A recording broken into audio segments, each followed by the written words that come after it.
In light of the rock legend's first album release in 18 years, 79-year-old Keith Richards claims the Rolling Stones have another record in them.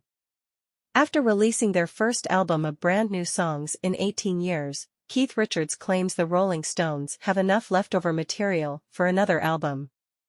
When Hackney Diamonds, their 24th British studio album, was unexpectedly released on October 20th, the rock legends shocked their fans. Having been released just 16 months after drummer Charlie Watts' death, the 12-track extended play marks their first original release since the 2005 album A Bigger Bang. Regarding future releases, Richards, 79, adds that since the band recorded many demos while making Hackney Diamonds, listeners won't have to wait too long. "I believe we'll be considering it carefully after we get over Hackney Diamonds," he said to Matt Wilkinson on Apple One. Nevertheless, the greatest is why these 12 are included. Furthermore, sometime you have to draw the line.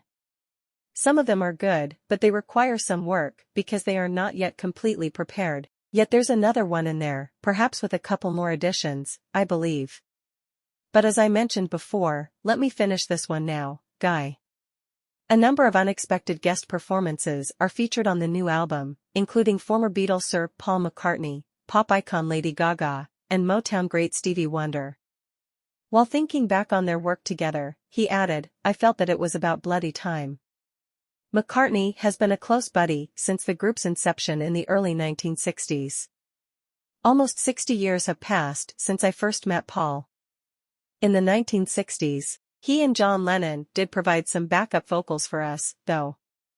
Fun to play with, for sure. That's exactly like the old days," I said at the conclusion. The American artist Gaga unexpectedly contributed vocals to the album tune Sweet Sounds of Heaven, even though McCartney's involvement was prearranged. The problem, Richards said, was that the discussion was so natural and impromptu.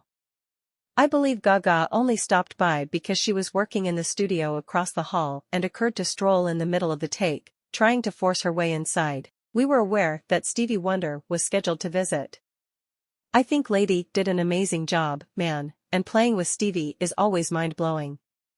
It was really enjoyable to watch as she skillfully wriggled her way inside, seized control, and gave her all to Mick." Along with saying that modern music is excessively synthesized, the guitarist recently disclosed that his arthritis was causing him to alter his strumming style. He said to The Independent, "Putting the boys in a room together to play and stare into each other's eyes is the only way to end a band. I am not into contemporary music, you say. Everything is synthesized with push-button drums.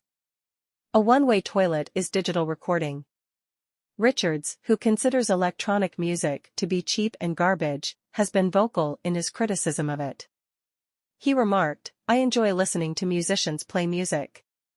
When frontman Jagger brought up the idea of going back to the studio at the conclusion of the band's 60th anniversary tour last year, it was decided to do so. "I must commend Mick for this initiative," Richards remarked. "Let's get started," he urged. "We need to record a record. Come on."